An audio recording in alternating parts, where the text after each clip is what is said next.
গ্রাম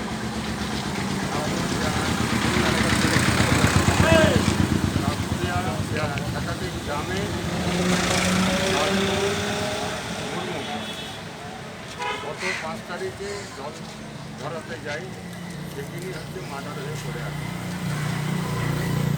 আমরা এই আজকে পুলিশ ফাঁড়িতে এসেছি যাতে দোষীদের ধরা হয়, ধরে কঠোর শাস্তি যাতে পাই সেই দাবি নিয়ে, এবং আমরা কয়েকটা দাবি আমরা করেছি। ওই পরিবারকে 5 লক্ষ টাকা আর্থিক ক্ষতিপূরণ দিতে হবে। আমরা দাবি করেছি ওই মৃত ব্যক্তির সৎকার্য করার জন্য যত খরচ আছে সেই খরচ দিতে হবে।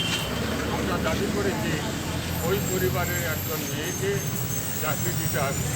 এই দাবি নিয়ে আজকে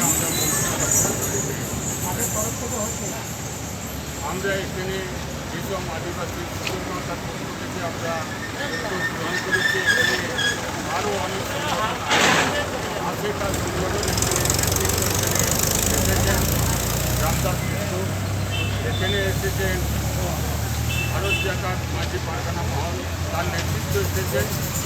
একটাই আমরা এই সংগঠন আছে এই সংগঠন মিলিত করতে চাই।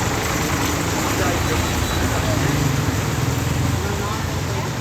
আমার নাম জবান,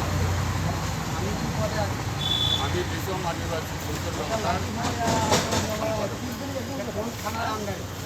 এটা কালা থানার।